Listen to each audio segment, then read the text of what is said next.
नमस्कार साथियों, स्वागत है आप सभी का आपके अपने परिवार पार्थ एकेडमी पर। आप सभी को पता होगा कि अभी तक बायोलॉजी से महत्वपूर्ण क्वेश्चन की श्रृंखला के 25 पार्ट हम लोग कंप्लीट कर चुके हैं। और जैसा कि मैंने आप लोगों को बताया था कि हम 25 मॉक कंप्लीट करने के बाद में हम लोग केमिस्ट्री स्टार्ट करेंगे। केमिस्ट्री सभी एग्जाम्स में काफी महत्वपूर्ण क्वेश्चन केमिस्ट्री से बनते हैं। 25 मॉक के अकॉर्डिंग मैंने आप लोगों को टॉप 20 क्वेश्चन हर एक दिन आप लोगों को पढ़ाया है। इन टॉप 20 क्वेश्चंस पर डे में हम लोगों ने देखा है कि हर एक क्वेश्चन में मैंने आप लोगों को सारे ऑप्शन आप लोगों को बहुत अच्छे से एक्सप्लेन किए थे। इन एक्सप्लेनेशन में आप लोगों को यह पता चलेगा कि आपकी जितनी भी एग्जाम्स आने वाली है, आप सभी यहां से आने वाले क्वेश्चंस को देख सकते हो। आप सभी उनका समय समय पर रिवीजन करते रहें। तो हम 25 मॉक के बाद में आज की क्लास से शुरू करने वाले हैं केमिस्ट्री का महत्वपूर्ण सेशन। मैं आपको बताना चाहूंगा कि केमिस्ट्री के टॉप 20 क्वेश्चंस को मैं लेकर आने वाला हूं चैप्टर वाइज, यानी कि आप टॉपिक के अकॉर्डिंग यहां के क्वेश्चंस देख पाओगे कि हर एक टॉपिक से मैं कुछ टॉप अच्छे क्वेश्चंस लेकर आऊंगा और इन क्वेश्चंस को आप लोगों के सामने लेकर आने वाला हूं। इन क्वेश्चंस का एग्जाम्स में आने का जो पॉसिबिलिटी है वो पूरा पूरा रहेगा। आप इनके बहुत अच्छे कॉन्सेप्ट्स को समझते चले। जैसा आप सभी ने बायोलॉजी के नोट्स बनाए हैं वैसे ही आप लोग केमिस्ट्री के नोट्स भी बनाते चले। तो हम लोग केमिस्ट्री का आज का पहला सेशन स्टार्ट कर रहे हैं। टॉप 20 क्वेश्चन एवरीडे में आप लोगों के लिए लेकर आने वाला हूं। तो बिना देर किए समय गंवाए हम आज का सेशन शुरू कर रहे हैं। तो चलिए आप कॉपी और पेन लेकर बैठ जाइए और शुरू करते हैं केमिस्ट्री का फर्स्ट टॉपिक। मैं आपको एक छोटी सी जानकारी देने वाला हूं कि आज के सेशन में मैं केमिस्ट्री का फर्स्ट चैप्टर स्टार्ट करूंगा और इस टॉपिक का नेम होने वाला है पदार्थ और उसकी अवस्था। आप लोगों ने एक टॉपिक पढ़ा होगा जिसका टॉपिक होता है पदार्थ व उसकी अवस्था। पदार्थ और उसकी अवस्था सभी एग्जाम्स के लिए काफी महत्वपूर्ण क्वेश्चन यहां से बनते हैं। तो आप सभी जिन्होंने इस टॉपिक को नहीं पढ़ा है केमिस्ट्री के, हम लोग चैप्टर वाइज सारे टॉप क्वेश्चंस को डिस्कस करेंगे। और अगर आप लोगों ने इस सेशन को कंटिन्यू पढ़ लिया तो 100% आप लोगों का एग्जाम वो क्लियर हो सकता है यहां से। तो आज का टॉपिक हमारा रहने वाला है पदार्थ और उसकी अवस्था, जिसके टॉप 20 क्वेश्चंस को हम लोग देखने वाले हैं। तो इस सेशन को हम लोग शुरू करते हैं कुछ अच्छे थॉट के साथ में।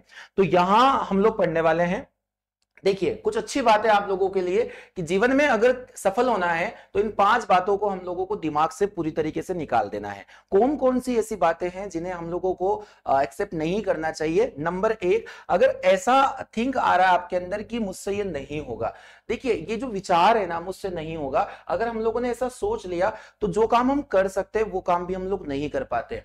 सेकंड पॉइंट होती है लोग क्या कहेंगे। आधी चीजें हमारी इस बात को लेकर बिगड़ जाती है कि लोग क्या कहेंगे। लोगों का काम है कहना, पर आपको अपना काम बहुत अच्छे से करना चाहिए, क्योंकि सिलेक्शन के बाद में लोगों की ट्यूनिंग चेंज हो जाती है।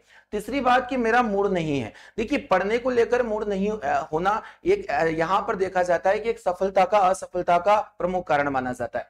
कभी भी आप लोगों को ऐसा नहीं सोचना है, जब भी इच्छा होती है आप लोगों को लगातार पढ़ाई करते रहना है। और चौथी बात होती है मेरी किस्मत खराब है। देखिए मेहनत से किस्मत को भी बदला जा सकता है। किस्मत जैसी कोई चीजें नहीं होती है, अगर मेहनत की जाए सकारात्मक वे में तो ये सब कुछ बदल जाता है और आप सक्सेस हो जाते हो। तो इन बातों को आप लोगों को अवॉइड करना चाहिए अपने जीवन में।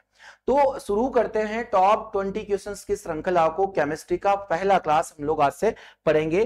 पहला, मैंने आप लोगों को यहां पर बताया कि जो क्वेश्चन मैं लेकर आ रहा हूं ये क्वेश्चन सारे के सारे पदार्थ व अवस्था से हैं।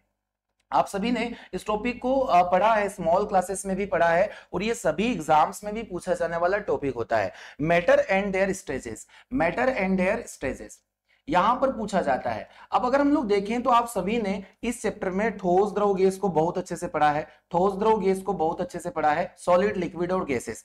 ये जनरली 3 स्टेजेस होती है मैटर की, या प्रकृति में जो पदार्थ होता है इन अवस्थाओं में पाया जाता है। वही अगर हम लोग पदार्थ की चौथी अवस्था को देखें तो पदार्थ की चौथी अवस्था यहाँ पर प्लाज्मा को माना जाता है। और वही पदार्थ की चौथी अवस्था, 5वीं अवस्था यहाँ पर बोस आइंस्टाइन कंडेंसेट हो जाती है। बोस आइंस्टाइन कंडेंसेट को पदार्थ की 5th स्टेज, 5वीं अवस्था के नाम से हम लोग जानते हैं। सॉलिड लिक्विड गैसेस से भी एग्जाम्स क्वेश्चन बना सकता है। वही अगर हम लोग देखें तो प्लाज्मा और बोस आइंस्टाइन कंडेंसेट भी काफी महत्वपूर्ण माने जाते हैं। इस टॉपिक में सबसे ज्यादा क्वेश्चन आते हैं पदार्थ से। वही अगर आप लोग तत्व यहां पर पढ़ोगे, तत्व, यौगिक, कंपाउंड, एलिमेंट और मिश्रण को भी हम लोगों को बहुत अच्छे से टारगेट करना है। सभी एग्जाम्स में ये टॉपिक आप लोगों का कवर किया जाता है। तो आप इन्हें अच्छे से, जो थ्योरी है इनका वो पढ़ते रहें। मैं आप लोगों को यहाँ पर सारे ऑप्शन समझाऊंगा, थ्योरी भी आप लोगों का यहाँ से कंप्लीट होने वाला है।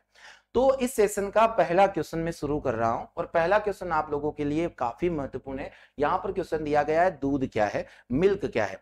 दूध के बारे में हम लोग जानते हैं कि दूध एक लिक्विड होता है, पर यहां पर पूछा गया है तो आप लोग देखो कि जो तत्व होते हैं वो एक ही सरलतम पदार्थ होते हैं, एक ही जैसे तत्वों से मिलकर बने होते हैं। अगर ये तत्व आपस में एक निश्चित अनुपात में मिल जाए तो वो यौगिक का निर्माण करते हैं, यानी कि अगर एक रेशियो होगा, एक सेट रेशियो होगा तो वो कंपाउंड बनाएगा। और अगर यह अनुपात गड़बड़ हो जाता है तो उसे हम लोग मिक्सर के नाम से जानते हैं, मिश्रण के नाम से जानते हैं। इसी मिश्रण में आप लोगों को तीन चीजें और पढ़ना है। यहां पर हम लोग पढ़ने वाले हैं निलंबन को, सस्पेंशन, और यहां हो जाएगा एक कोलाइड, कोलाइड, और थर्ड यहां पर हो जाता है विलयन, ट्रू सॉल्यूशन।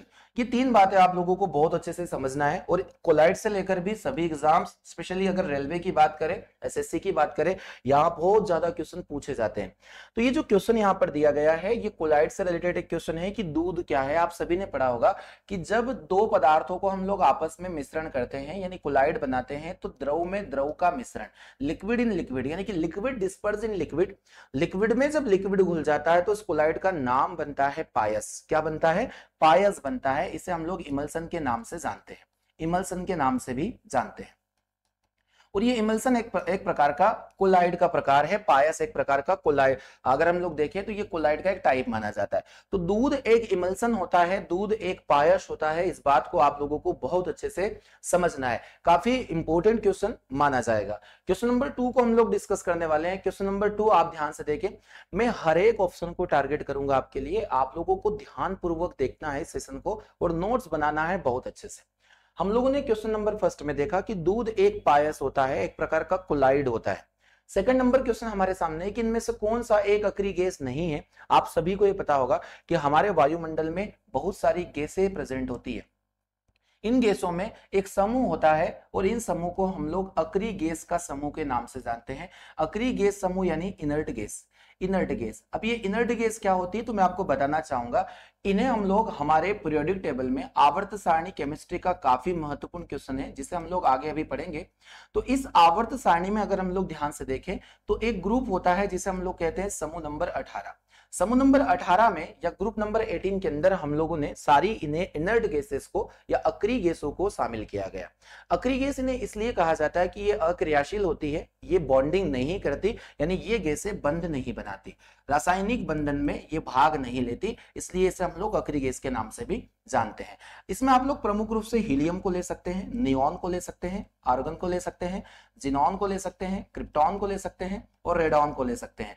ये प्रमुख गैसें होती हैं जो समूह नंबर 18 से सम्मिलित होती है। तो इन सभी गैसों को हम लोग इनर्ट गैस के नाम से जानते हैं। इनका अष्टक पहले से ही कंप्लीट होता है, ऑक्टेट कंप्लीट होता है, इसलिए ये बंध में भाग नहीं लेती। तो यहां हम लोग देखेंगे रेडॉन, कार्बन, आर्गन, नियॉन कौन एक अक्रिय गैस नहीं है तो रेडॉन एक अक्रिय गैस है। अगर हम लोग बात करते हैं कार्बन की तो कार्बन एक अक्रिय गैस नहीं मानी जाती है। वही अगर हम लोग ऑर्गन की बात करें तो ऑर्गन एक अक्रिय गैस है और नियॉन भी एक प्रकार की अक्रिय गैस है। आप सभी को ये पता होगा कि हमारे पास जो विद्युत बल्ब होता है और उस विद्युत बल्ब के फिलामेंट में हम टंगस्टन का उपयोग करते हैं। वही अगर हम लोग बात करें तो यहाँ जो गैस भरी होती है वह आर्गन प्लस नाइट्रोजन का एक मिश्रण होता है, आर्गन और नाइट्रोजन का मिश्रण होता है। ये इसलिए किया जाता है कि यहाँ पर एक धातु का इस्तेमाल हम लोग करते हैं जिसका नाम होता है टंगस्टन। 74 इसका एटॉमिक नंबर होता है जिसे हम लोग W के नाम से संकेत से जानते हैं। तो यहाँ आर्गन और नाइट्रोजन इसलिए भरा जाता है ताकि ये टंगस्टन ऑक्सीडाइज ना हो, यानी ये काला ना पड़े, ये ऑक्सीडाइज होकर इसका कलर जो है वो ब्लैक हो जाता है। तो हमने यहाँ पर देखा कि जो अक्रिय गैस नहीं है वह कार्बन हो जाएगा। कार्बन की बात करें तो कार्बन का एटॉमिक नंबर 6 होता है, वही इसका एटॉमिक मास नंबर 12 होता है। कार्बन जिन तत्वों में पाया जाता है, जिन कंपाउंड्स में पाया जाता है उन्हें हम ऑर्गेनिक कंपाउंड के नाम से जानते हैं। और ऑर्गेनिक कंपाउंड में हम लोग ऑर्गेनिक केमिस्ट्री को अच्छे से पढ़ने वाले हैं और जिनमें बहुत सारे क्वेश्चन आज के एग्जाम्स में पूछे जा रहे हैं। ये क्वेश्चन आप सभी के जितनी भी रेलवे की एग्जाम्स होती हैं, रेलवे की एग्जाम्स होती है, जैसे आप एनटीपीसी बहुत अच्छे से यहाँ से टारगेट करोगे, ग्रुप डी जो आने वाली वैकेंसीज में है, अपकमिंग वैकेंसी है। वही अगर हम लोग बात करें जितने भी स्टेट गवर्नमेंट एग्जाम्स होते हैं जहां केमिस्ट्री या साइंस पूछा जाता है वहां पर भी इसका बहुत ज्यादा फायदा आप लोगों को मिलने वाला है। लगभग सभी एग्जाम्स के लिए वेरी इंपॉर्टेंट क्वेश्चन इस टॉप 20 क्वेश्चन की श्रृंखला में मैं आपसे डिस्कस कर रहा हूँ। तो यहाँ इसका सही जवाब हो जाएगा ऑप्शन नंबर बी हम लोग देखने वाले हैं। चलिए नेक्स्ट प्रश्न पर आज हम डिस्कस करने वाले हैं। क्वेश्चन हमारे सामने है कि समुद्री जल को किस प्रक्रिया के द्वारा शुद्ध किया जा सकता है, यानी कि by which process can sea water be purify. अलग अलग तरीके होते हैं मिश्रण को हम लोग पृथक्करण करने की विधियां, जो एसएससी बहुत ज्यादा पूछता है। अगर हम लोग मिश्रण को पृथक करने की विधि के बारे में जाने तो मिश्रण का पृथक्करण, सेपरेशन ऑफ मिक्सर, यहां पर अगर हम लोग देखें तो अलग अलग मेथड होती है, जिसमें सबसे पहले मेथड डिस्टिलेशन मेथड के बारे में मैं आप लोगों को समझाने वाला हूं। आसवन विधि क्या होती है, काफी महत्वपूर्ण क्वेश्चन बन सकता है यहाँ पर। आसवन विधि के अंदर हम लोग ऐसे द्रवों को अलग करते हैं, दो लिक्विड को अलग करते हैं, दो द्रव यहाँ पर अलग किए जाते हैं जिनके क्वथनांकों में अंतर होता है, बॉइलिंग पॉइंट में डिफरेंस ज्यादा होता है। क्वथनांक क्या होता है कि जिस तापमान पर कोई द्रव उबले उसे हम लोग क्वथनांक बोलते हैं। अगर हम लोग पानी के क्वथनांक की बात करें तो ये 100 डिग्री सेल्सियस होता है, ये आप लोगों को पता होना चाहिए। तो जिनके क्वथनांकों में काफी डिफरेंट यहाँ पर मिलेगा, अंतर मिलता है, तो उन सभी लिक्विड्स को हम लोग आसवन विधि के द्वारा अलग करते हैं। जैसे अगर हम लोग बात करें कि अल्कोहल से पानी को अलग करना, समुद्री जल से आसुत जल को अलग करना, समुद्री जल में लवणता ज्यादा होती है, आसुत जल सबसे शुद्ध जल माना जाता है, जैसे बारिश का पानी, वर्षा का पानी। तो इन्हें अलग करने के लिए अलग अलग, जो एक ही बर्तन के अंदर दो प्रकार के लिक्विड घुले हैं, तो यहाँ पर एक जो पानी होता है उसका बॉइलिंग पॉइंट अलग होता है और दूसरे का अलग होता है। जब हम इन्हें गर्म करते हैं तो गर्म करने के बाद में जो कम बॉइलिंग पॉइंट वाला जो वाटर होता है वो जल्दी से वो वेपोराइज हो जाता है, यानी कि वो वाष्प में बदल जाता है, जिसे हम लोग अलग से सेपरेट कर सकते हैं। और इस विधि का नाम हो जाता है आसवन विधि या डिस्टिलेशन मेथड। तो यहाँ हम लोग देखेंगे कि समुद्री जल किस प्रक्रिया के द्वारा, तो डिस्टिलेशन मेथड के थ्रू ये सेपरेट किया जाता है या शुद्ध किया जाता है। बिल्कुल सही जवाब हो जाएगा इसका ऑप्शन नंबर ए। अगले क्वेश्चन को हम लोग टारगेट करेंगे। अगला क्वेश्चन आप लोगों के सामने है कि वायुमंडल में जल वाष्प की मात्रा मापी जा सकती है। देखिए काफी महत्वपूर्ण क्वेश्चन इस श्रृंखला में मैं आपको कराने वाला हूं। टॉपिक हम लोग पढ़ रहे हैं पदार्थ और उसकी अवस्था। जितने भी प्रश्न वहां से पूछे जा सकते हैं मैं उनको टारगेट कर रहा हूं। वायुमंडल में जल वाष्प की मात्रा कैसे मापी जाती है? क्या इसे हम लोग ह्यूमिडिटी के फॉर्म में माप सकते हैं, यानी जिसे हम लोग आर्द्रता के नाम से जानते हैं, वही बिंदुकों के रूप में, या ध्रुव, कोहरा, या फिर उपयुक्त सभी। तो वायुमंडल में जो नमी प्रेजेंट होती है, जल वाष्प की मात्रा प्रेजेंट होती है, इसे हम लोग आर्द्रता के रूप में जानते हैं और इस आर्द्रता को हम लोग ह्यूमिडिटी के नाम से जानते हैं। यानी जल वाष्प की जो मात्रा होती है उसी को हम लोग आर्द्रता के नाम से जानते हैं। आप लोगों को एक इंस्ट्रूमेंट यहाँ पर पता होगा कि वायुमंडल की जो आपेक्षिक आर्द्रता होती है वह किससे मापी जाती है। तो दो तरीके के पैमाने हमारे पास होते हैं, एक होता है हाइड्रोमीटर और एक होता है हाइग्रोमीटर। हाइग्रो और हाइड्रो काफी महत्वपूर्ण क्वेश्चन ये दोनों एग्जाम्स में पूछे जा चुके हैं और आने वाले एग्जाम में भी आ सकते हैं। हाइड्रोमीटर जल का आपेक्षिक घनत्व मापा जाता है, वाटर का रिलेटिविटी डेंसिटी, यानी जल का आपेक्षिक घनत्व इससे मापा जा सकता है। आपेक्षिक घनत्व, रिलेटिविटी डेंसिटी यहां पर हम लोग मेजर करेंगे। वही अगर हम लोग हाइग्रोमीटर की बात करें तो इससे वायु का आपेक्षिक आर्द्रता मापी जाती है, रिलेटिव ह्यूमिडिटी ऑफ एयर, आपेक्षिक आर्द्रता मापी जाती है हाइग्रोमीटर से। काफी महत्वपूर्ण क्वेश्चन है, एग्जाम्स में ये देखने को क्वेश्चंस मिल सकते हैं, इसलिए इन दोनों क्वेश्चंस को आप अपने नोट्स में लिखते चलें। तो हाइड्रोमीटर जल का आपेक्षिक घनत्व, हाइग्रोमीटर वायु की आपेक्षिक आर्द्रता। सही आंसर होने वाला है इसका ऑप्शन नंबर ए, हम लोग इसको करेक्ट करेंगे। क्वेश्चन नंबर 5 को हम टारगेट करने वाले हैं। क्वेश्चन नंबर 5 आपके सामने यहाँ पर दिया गया है, शरीर के साथ संपर्क में जो स्पिरिट होता है, स्पिरिट ठंडी अनुभूति देता है, वह क्यों? देखिए कई बार आप लोगों ने देखा होगा कि जब हम हमारी त्वचा पर जब कोई भी हाइड्रोकार्बन हो, जैसे पेट्रोल, डीजल आदि को हम डालते हैं, किसी की ड्रॉपलेट डालते हैं, जैसे अल्कोहल हो गया, तो ये तुरंत उस स्थान को ठंडा कर देते हैं। इसका प्रमुख वजह क्या होता है? तो यहाँ अगर हम लोग देखें तो जितने भी हाइड्रोकार्बन होते हैं, जितने भी हाइड्रोकार्बन हमारे पास अवेलेबल होते हैं, अब ये क्या होता है मैं आपको समझाने वाला हूँ। हाइड्रो का मतलब होता है यहाँ हाइड्रोजन और कार्बन का मतलब होगा कार्बन, यानी ऐसे कंपाउंड जो कार्बन और हाइड्रोजन से मिलकर बने हुए होते हैं उन्हें हम लोग हाइड्रोकार्बन के नाम से जानते हैं। तो ये हाइड्रोकार्बन की एक खास बात होती है कि ये बहुत ज्यादा वाष्पशील होते हैं, यानी इनमें एक प्रॉपर्टी पाई जाती है कि ये जल्दी से जल्दी वेपोराइज्ड हो जाते हैं, ये भाप में बदल जाते हैं। और इस गुण के कारण जब ये वाष्पशील होंगे तो वहां पर ये ठंडक अनुभूति हम लोगों को प्रदान करते हैं। तो इसका प्रमुख कारण हम लोग यहाँ पर पढ़ लेते हैं, क्या यह एक द्रव है या ये पारदर्शी है, अत्यंत वाष्पशील है, यानी कि बहुत ज्यादा वोलेटाइल ये माने जाते हैं। तो वोलेटाइल होने की वजह से, एक्सट्रीमली वोलेटाइल ये मटेरियल होते हैं, इसी वजह से हमें ये ठंडक अनुभूति करवा देते हैं। काफी अच्छे क्वेश्चन है। क्वेश्चन नंबर 5 हम लोगों ने देखा, ऑप्शन नंबर सी इसके लिए सही होगा। क्वेश्चन नंबर 6 आप लोगों के सामने है कि आप लोगों को वह चुनना है जो मिश्रण नहीं है। इनमें से कौन मिश्रण नहीं है, यानी which is not a mixer, type of mixer. तो मिश्रण मैंने आप लोगों को बताया, मिश्रण की परिभाषा होती है कि यहां तत्वों को अनिश्चित अनुपात में मिलाना, तत्वों को आपस में अनिश्चित अनुपात में मिलाना। अनिश्चित अनुपात में अगर मिला दिया जाए तो यह मिश्रण का निर्माण करता है। वही अगर यहां निश्चित अनुपात कर दिया जाए तो वो यौगिक का निर्माण होता है।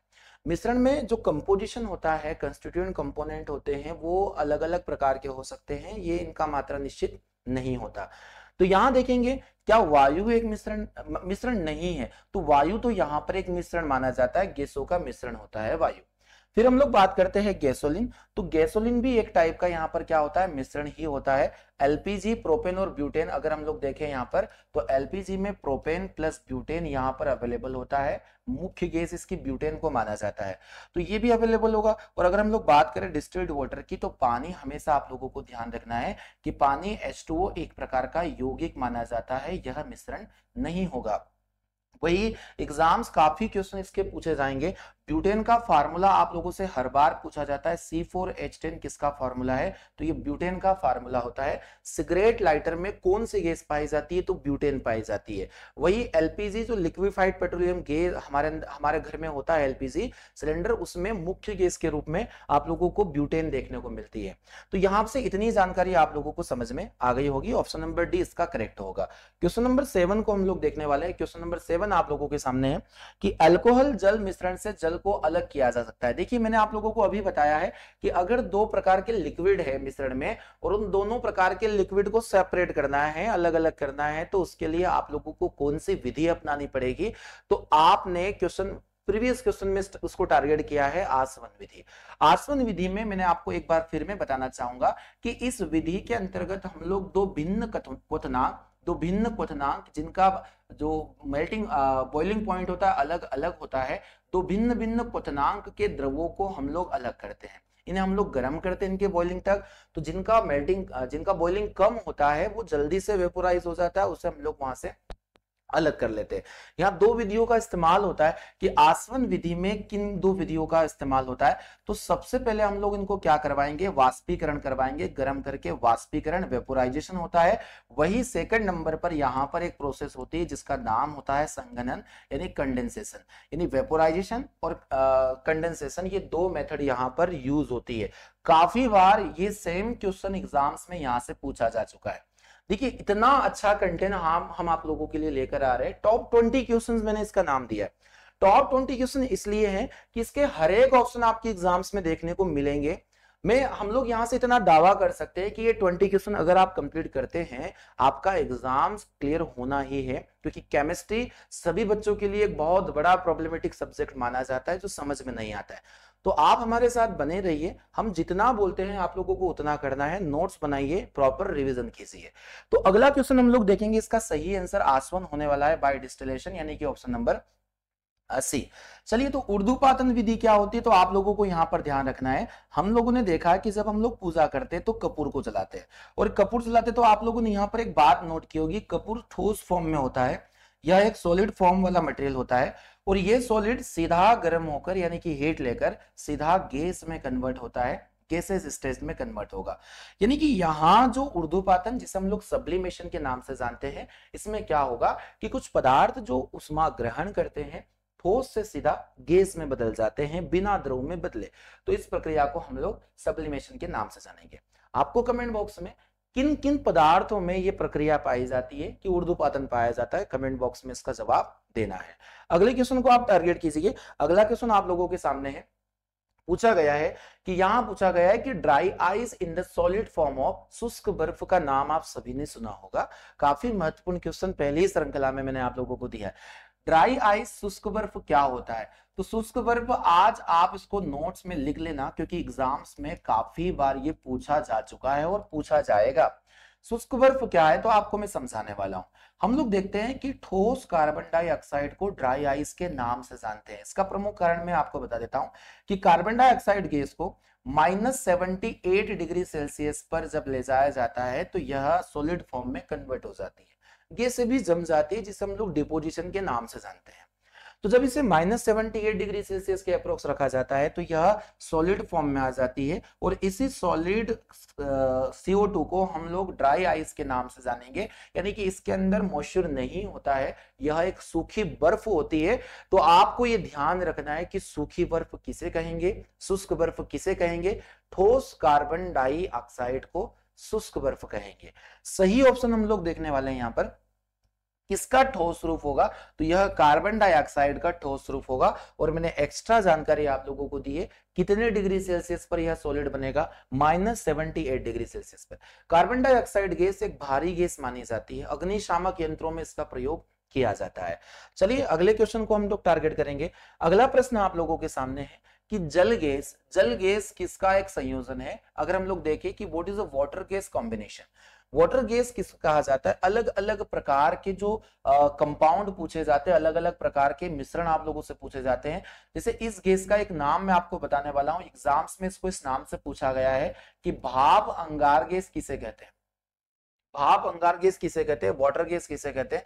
और एक गैस होती है जिसे हम लोग प्रोड्यूसर गैस के नाम से जानते हैं, या इसे हम लोग निर्माता गैस के नाम से भी जान सकते हैं। तो प्रोड्यूसर गैस या निर्माता गैस क्या होती है? जब कार्बन मोनोऑक्साइड में H2 जुड़ जाए, हाइड्रोजन जुड़ जाए, तो उसे हम लोग जल गैस या भाप अंगार गैस के नाम से भी जानते हैं, वाटर गैस। लेकिन जब हम लोग देखेंगे कि कार्बन मोनोऑक्साइड में नाइट्रोजन जुड़ जाए तो उसे हम लोग प्रोड्यूसर गैस के नाम से जानते हैं, जिसे हम लोग निर्माता गैस के नाम से जानेंगे। बिल्कुल एग्जाम्स में आने वाला प्रश्न है, एग्जाम्स में ये दोनों क्वेश्चन पूछे जा सकते हैं कि प्रोड्यूसर गैस या निर्माता गैस कार्बन मोनोऑक्साइड के साथ नाइट्रोजन, वही भाप अंगार गैस या वाटर गैस जल गैस कार्बन मोनोऑक्साइड के साथ हाइड्रोजन। तो इसका सही जवाब हम देखेंगे, जल गैस का पूछा गया है तो कार्बन मोनोऑक्साइड के साथ हाइड्रोजन, ऑप्शन नंबर सी इसका बिल्कुल सही जवाब होने वाला है। क्वेश्चन नंबर 10 को हम टारगेट करते हैं। क्वेश्चन नंबर 10 आप सभी के लिए है कि यहां पर पूछा गया मरकरी क्या है? मरकरी का नाम आप सभी ने सुना होगा, एक प्रकार की धातु होती है प्रिय विद्यार्थीगण, और इस धातु का जो सिंबल होता है, जिसे हम लोग पारा भी कहते हैं, इसका सिंबल होता है Hg। अब आप लोगों ने ये आप लोग समझ पा रहे होंगे कि पारा धातु को हम लोग Hg या मरकरी को हम लोग Hg क्यों नाम दिया।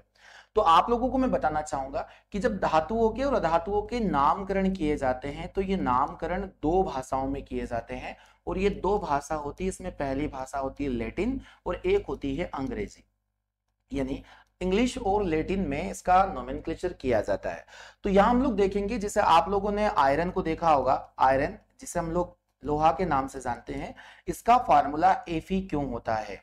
वही अगर हम लोग और भी कई सारे ऐसे तत्व हैं जिनका नाम उनके अंग्रेजी के लेटर से मैच नहीं करता, तो मैं आपको बताना चाहूंगा कि इनके जो नाम होते हैं वो लैटिन में दिए गए। अगर हम लोग बात करें Hg की, तो इसे हाइड्रोजियम के नाम से जाना जाता है, हाइड्रोजियम के नाम से जाना जाता है, इसीलिए इसका नाम Hg पड़ा।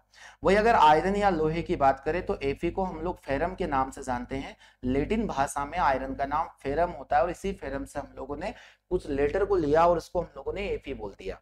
तो इतनी सारी जानकारी आप लोगों को क्लियर हो गई। पारा एक प्रकार की धातु होती है, और आप लोगों को यहाँ एक क्वेश्चन बनेगा, एकमात्र ऐसी धातु जो रूम टेम्परेचर पर लिक्विड स्टेज में पाई जाती है, द्रव अवस्था में पाई जाती है। रूम टेम्परेचर जिसे हम लोग सामान्य तापमान भी बोल सकते हैं। तो इस क्वेश्चन का सही जवाब हम देखेंगे कि मरकरी क्या है, तो पारा एक द्रव धातु यहां पर होने वाला है। अगर एग्जाम में पूछा जाए कि द्रव अधातु किसे कहेंगे, तो द्रव अधातु होती है ब्रोमीन, Br। ब्रोमीन को हम लोग द्रव अधातु के नाम से जानते हैं। दोनों क्वेश्चन काफी बार एग्जाम में पूछे गए हैं। तो चलिए इतना समझ में आया होगा, इसका ऑप्शन नंबर बी आप लोगों के लिए बिल्कुल सही जवाब होना है। अगले क्वेश्चन को आप टारगेट कीजिए कि ठोस पदार्थों में क्या होगा, यानी मॉलिक्यूल्स इन सॉलिड, ठोस पदार्थ में अणु किस प्रकार के होते हैं। तो हम लोगों ने कहा है कि ठोस द्रव गैस यहाँ प्रमुख रूप से हम लोग पढ़ते हैं। अगर हम लोग मॉलिक्यूलर स्ट्रक्चर इसको देखें तो ठोसों में इस प्रकार के अणु व्यवस्थित होते हैं कि आप लोग देखोगे कि ठोस इसलिए ठोस होता है क्योंकि यहाँ पर दो मॉलिक्यूल के बीच में बिल्कुल भी स्पेस नहीं होता, यानी ठोसों का घनत्व बाकी पदार्थों से बहुत ज्यादा होता है। अगर हम लोग यहाँ पर देखें तो दो चीजें होती है, दो अणुओं के बीच में जो स्थान है वो नगण्य है। इसका प्रमुख कारण क्या माना जाएगा, तो ठोस अणुओं के, दो अणुओं के बीच में अंतराणुक बल, आकर्षण बल, यानी कि the force between two molecule, intra molecular force, जिसे हम लोग अंतरा अणुक बल के नाम से जानते हैं, अंतरा अणुक बल के नाम से जानते हैं, ये सबसे अधिक पाया जाता है। और ये ज्यादा होने की वजह से जो दो अणुओं के बीच का स्थान होता है, जिस स्थान को हम लोग अंतरा अणुक स्थान के नाम से जानते हैं, ये नगण्य हो जाता है। तो इसलिए हम लोग बोलते हैं, तो यहाँ ऑप्शन हम लोग पढ़ेंगे कि क्या जो ठोस पदार्थ है वो अणु गति कर सकते हैं, ये गति बिल्कुल भी नहीं कर सकते हैं, गति के लिए स्वतंत्र नहीं होते, गति नहीं कर सकते, ये भी सही होगा ऑप्शन नंबर बी यहाँ पर, कैन नॉट बी मूव। और यहाँ पर दिया गया बार बार जगह अदला बदली करते, तो बिल्कुल नहीं बदल सकते, ये बिल्कुल व्यवस्थित जमे रहते और आकार में गोलाकार होते। तो इसका सही जवाब हो जाएगा ऑप्शन नंबर बी होने वाला है। तो इस प्रकार की तीनों ठोस द्रव गैस के जो स्ट्रक्चर है वो आप लोगों को पता होनी चाहिए, इनका डेंसिटी पता होना चाहिए। अगले क्वेश्चन को टारगेट कीजिएगा आप लोग। क्वेश्चन नंबर 12 है, ओजोन ऑक्सीजन का क्या माना जाता है। तो ओजोन आप लोगों ने नाम सुना होगा, जो ओजोन होता है इसका फार्मूला हम लोग देखेंगे O3 होता है। यह ऑक्सीजन का अगर हम लोग देखें तो ये O2 का एक प्रकार का एलोट्रोफ माना जाता है। एलोट्रोफ यानी कि इसको हम लोग अपरूप के नाम से जान सकते हैं। अब एलोट्रोफी किसको बोलते हैं, तो एलोट्रोफी की अगर हम लोग बात करें तो एलोट्रोफी का मतलब होगा कि ऐसे पदार्थ, यानी एक ही तत्व के ऐसे अलग अलग परमाणु जिनका रासायनिक, अगर हम लोग बात करें तो जिनका रासायनिक गुण, केमिकल प्रॉपर्टी क्या होगा, रासायनिक गुण की अगर हम लोग बात करें तो ये रासायनिक रूप से क्या रहेंगे, समान रहेंगे और भौतिक गुण इनका अलग अलग रहेगा। जैसे अगर हम लोग कार्बन के अपरूप की बात करें तो कार्बन में हीरा, ग्रेफाइट, बंगमिस्टन, फुलेरिन, ये आदि सभी उसके अपरूप माने जाते हैं। केमिकली सेम होते हैं पर फिजिकली चेंज होते हैं। हीरा चमकता है, ग्रेफाइट अगर हम देखें तो लेड पेंसिल का निर्माण ग्रेफाइट से होता है। तो ये सारी जानकारी आप लोगों को समझ में आए। तो रासायनिक गुण इनका समान होगा और भौतिक गुण यानी इनका जो दिखावट होगा, स्वरूप होगा, भौतिक गुण इनका भिन्न माना जाता है। तो आज आप लोगों को इतना समझ में आया होगा। सही जवाब होगा इसका कि ये एलोट्रोप माने जाते हैं, या एमोर्फस इसको हम लोग बोल सकते हैं, अपरूप भी इसको हम लोग बोल सकते हैं। बढ़ते हैं क्वेश्चन नंबर 13 की ओर। क्वेश्चन नंबर 13 आप लोगों के सामने है कि रासायनिक दृष्टि से चूने का पानी होता है। चूने का पानी, यहाँ पर बहुत सारे फॉर्मूले आप लोगों से पूछे जाएंगे क्योंकि हर टॉपिक से केमिस्ट्री है, तो यहाँ विदाउट फॉर्मूला तो केमिस्ट्री में कुछ होता नहीं है। अगर हम लोग चूने के पानी की बात करें तो यहाँ calcium hydroxide, carbonate, sodium hydroxide और कैल्शियम कार्बोनेट अलग अलग प्रकार के कंपाउंड दिए गए। तो आप अगर चूने के पानी की बात करें, लाइम वाटर की, तो कैल्शियम हाइड्रोक्साइड यानी जब कैल्शियम ऑक्साइड में H2 हम लोग मिला देते हैं तो निर्माण होता है CaOH होल ट्वाइस का, और ये CaOH होल ट्वाइस ही आपके लिए चूने का पानी माना जाता है। कैल्शियम हाइड्रोक्साइड को ही हम लोग चूने का पानी कहते हैं। मिल्क ऑफ कैल्सिया भी इसे कहा जाता है। आप इस बात को भी अपने नोट्स में लिखें, मिल्क ऑफ कैल्सिया किसे कहा जाता है, तो मिल्क ऑफ कैल्सिया चूने के पानी को ही कहा जाता है। तो इतनी जानकारी आप लोगों को समझ में यहाँ पर आई होगी, ठीक है।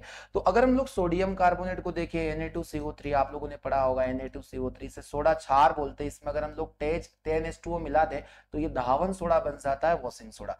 सोडियम हाइड्रोक्साइड की बात करें तो ये सोडियम हाइड्रोक्साइड भी होता है, और साथ ही हम लोग कैल्शियम कार्बोनेट CaCO3 को भी आगे डिस्कस करेंगे। अगले क्वेश्चन को टारगेट कीजिएगा ध्यान से। ब्लीचिंग पाउडर का रासायनिक नाम यहाँ पर क्या होना है। देखिए केमिकल कंपाउंड पूछे जाते हैं क्योंकि एलिमेंट, कंपाउंड और मिक्सर ये प्रमुख टॉपिक है, सबसे ज्यादा क्वेश्चन पूछे जाते हैं केमिस्ट्री में इस चैप्टर से, तो मैं उन्हीं को टारगेट कर रहा हूं। अगर हम लोग ब्लीचिंग पाउडर की बात करें तो इस ब्लीचिंग पाउडर का एक अन्य नाम जो मैं आप लोगों को बताने वाला हूं, इसका नाम होता है विरंजक चूर्ण, ब्लीचिंग पाउडर। इसका अगर हम फॉर्मूला देखें तो CaOCl2 इसे हम लोग कहते हैं। इसका केमिकल जो नेम होगा वो होगा कैल्शियम ऑक्सीक्लोराइड, कैल्शियम ऑक्सीक्लोराइड, या फिर इसका एक अन्य नाम भी मैं आपको बताने वाला हूं, कैल्शियम हाइपोक्लोराइड के नाम से भी इसको हम लोग जान सकते हैं। कैल्शियम हाइपोक्लोराइड भी इसे हम लोग जान सकते हैं। दोनों नेम बहुत ज्यादा महत्वपूर्ण है। तो आप लोग यहाँ ऑप्शन देखिएगा कि पहला ऑप्शन दिया गया calcium chloride, calcium hypochloride option number B, और मैंने इसका फॉर्मूला भी आप लोगों से डिस्कस किया है। तो आगे इसके यूजेस भी हम लोग पढ़ने वाले हैं विरंजक चूर्ण के। अगला क्वेश्चन आप लोगों के सामने है कि क्वेश्चन नंबर 15 आपसे पूछा जा रहा है कि निम्नलिखित में से कौन सी गैस रंगीन होती है। ठोसद्रव गैस में एग्जाम में पूछा जाता है कि कुछ गैसें होती है जो कलरफुल होती है और कुछ गैसें कलरलेस होती है। अगर हम लोग बात करें ऑक्सीजन की, तो ऑक्सीजन गैस यहाँ पर कलर होता है, ये यहाँ पर रंगीन होती है, तो कलर यहाँ पर नहीं होगा, ऑर्डरलेस होगी। वही अगर नाइट्रोजन और हाइड्रोजन की बात करें तो ये तीनों गैसें यहाँ पर कलरलेस मानी जाती है, कलर नहीं होता। वही अगर हम लोग क्लोरीन की बात करें तो क्लोरीन जिसका सिंबल होता है Cl, एटॉमिक नंबर इसका 17 होता है, 17 होता है। तो यह एक प्रकार की कलरफुल गैस मानी जाती है, रंगीन गैस मानी जाती है।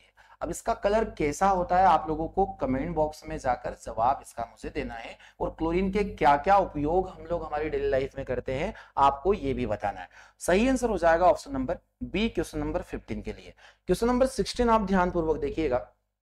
क्वेश्चन नंबर 16 आप लोगों के लिए है कि इनमें से कौन सी एक गैस निष्क्रिय गैस है। वही आपसे क्वेश्चन पूछा गया है कि इनमें से जो 4 ऑप्शन दिए गए हैं, इनर्ट गैस आप लोगों को पहचानना है। इनर्ट गैस कौन होगी? क्या हाइड्रोजन एक अक्रिय गैस है? अभी मैंने आप लोगों को बताया था कि हमारे पीरियोडिक टेबल में ग्रुप नंबर 18, समूह नंबर 18, और इस समूह को हम लोग शून्य समूह भी या फिर अक्रिय गैस का समूह भी हम लोग बोल सकते हैं। इस समूह में सभी प्रकार की गैसें शामिल है जो क्रिया नहीं करती, जो अक्रिय होती है। तो हाइड्रोजन इसमें शामिल नहीं है, ऑक्सीजन भी शामिल नहीं है, नाइट्रोजन भी शामिल नहीं है। वही अगर हम लोग देखें ऑर्गन की, ऑर्गन यानी जिसका सिंबल होता है Ar, एटॉमिक नंबर इसका 18 होता है। 18 परमाणु क्रमांक वाली गैस समूह नंबर 18 में बिलोंग करती है, और यह एक प्रकार की अक्रिय गैस मानी जाती है। आर्गन का प्रयोग आप सभी को पता होना चाहिए कि यह विद्युत बल्बों में एक अक्रिय गैस के रूप में भरी जाती है ताकि टंगस्टन ऑक्सीडाइज ना हो। बढ़ते हैं नेक्स्ट प्रश्न की ओर। आर्गन के बारे में आपको एक महत्वपूर्ण जानकारी मैं देने वाला हूं कि वायुमंडल में सबसे ज्यादा पाए जाने वाली ये गैस होती है, 0.9% इसका रेशियो होता है जो वायुमंडल में पाई जाती है। वही वायुमंडल में अगर सर्वाधिक पाए जाने वाली गैस की बात करें तो नाइट्रोजन को हम लोग मानते हैं, कुल 78% इसका रेशियो होता है। वही अगर ऑक्सीजन की बात करें तो यह अगर हम लोग देखें तो 21% के अप्रोक्स इसका रेशियो होता है, जिसे हम लोग 20.96% के नाम से भी जान सकते हैं। तो इतनी सारी जानकारी आप लोगों को क्लियर यहाँ पर हुई होगी। तो क्वेश्चन नंबर 16 हम लोगों ने देखा, इसका ऑप्शन हम लोगों ने देखा। क्वेश्चन नंबर 17 आप लोगों को पढ़ना है। क्वेश्चन नंबर 17 आपके सामने, अमोनिया के सृजन के काम में आने वाली गैस कौन है? अमोनिया का निर्माण करने वाली गैस यहाँ पर कौन कौन सी है आप लोगों को बताना है।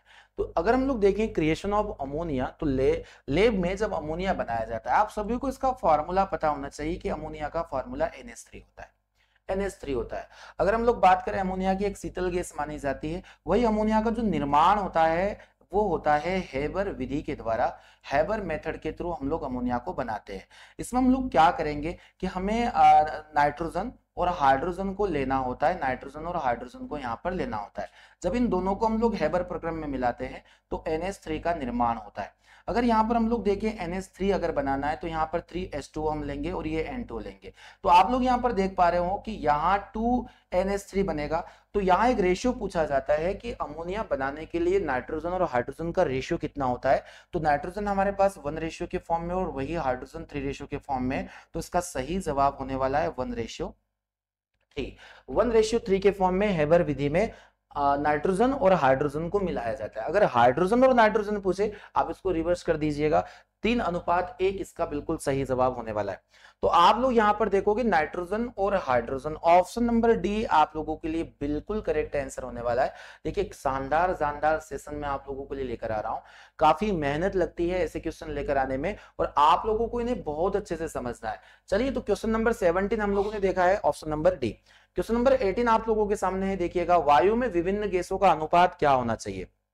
वायु में विभिन्न गैसों का अनुपात क्या होता है, तो इसको हम लोग थोड़ा सा समझ लेते हैं।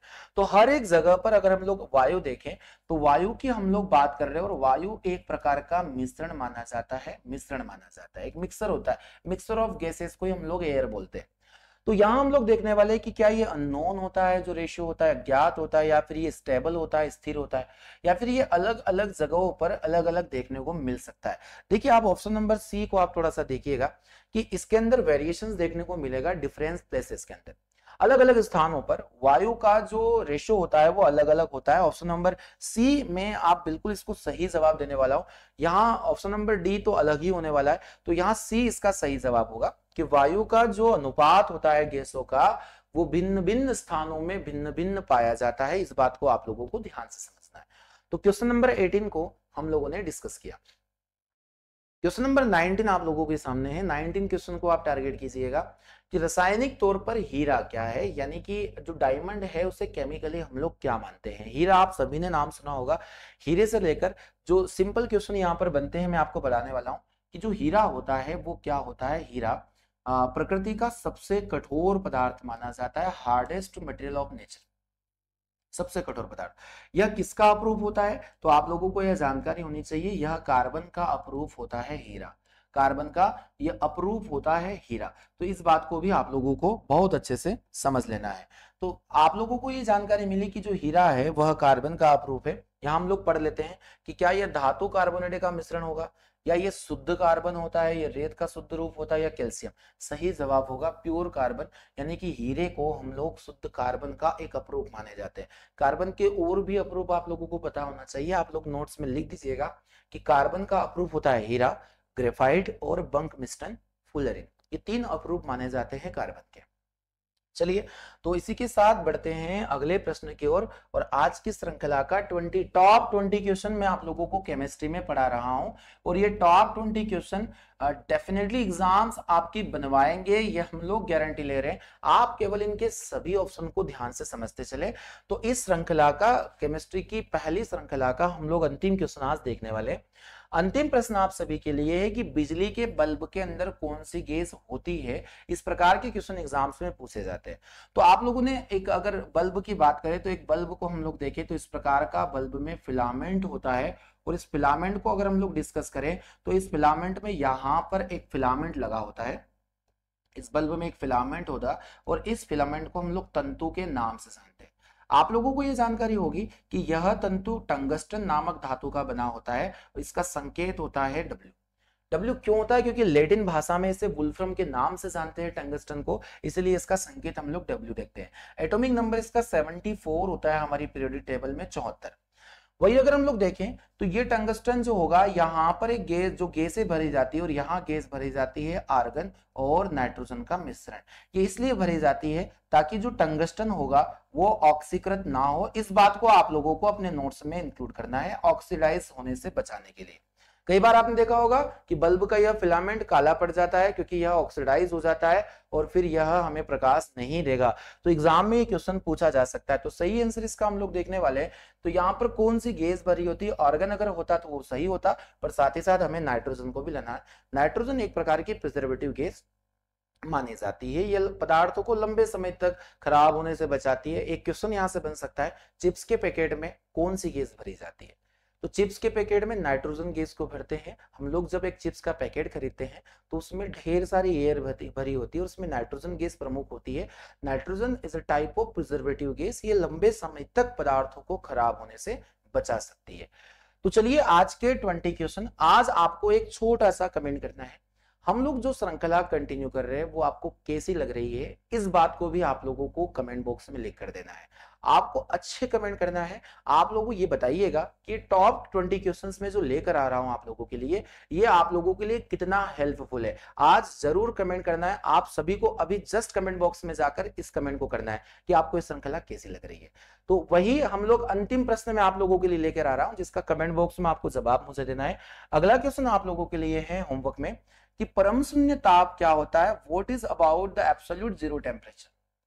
एब्सोल्यूट जीरो टेम्परेचर क्या होता है, इस बात को आप लोगों को जवाब देना है। क्या यह किसी भी तापमान पैमाने का आरंभिक बिंदु होता है, यानी कि initial point of any temperature scale, या फिर यह सैद्धांतिक रूप से न्यूनतम संभव ताप होता है, या वह तापमान जिस पर सभी द्रव पदार्थ के वाष्प जम जाते हैं, या फिर यह वह तापमान जिस पर ये सभी पदार्थ वाष्पित अवस्था में बदल जाते हैं। कमेंट बॉक्स में इस होमवर्क के क्वेश्चन को आपको जवाब देना है। आपसे बार बार एक पुनः हम लोग निवेदन कर रहे हैं कि आप ज्यादा से ज्यादा इन सेशन को अपने दोस्तों के साथ शेयर करें, क्योंकि आप लोगों के द्वारा शेयरिंग अभी नहीं की जा रही है। अच्छा कंटेंट हम सभी को देंगे। ये प्लेटफॉर्म आप लोगों की एग्जाम्स के लिए पूरी तरीके से डेडिकेट है। जितनी भी एग्जाम्स आ रही है, हम वादा करते हैं कि ये सेशन आप लोगों के लिए हेल्पफुल रहेगा। तो चलिए, केमिस्ट्री के अगले सेशन में हम लोग मिलते हैं। आज के लिए इतना ही। Thank you so much.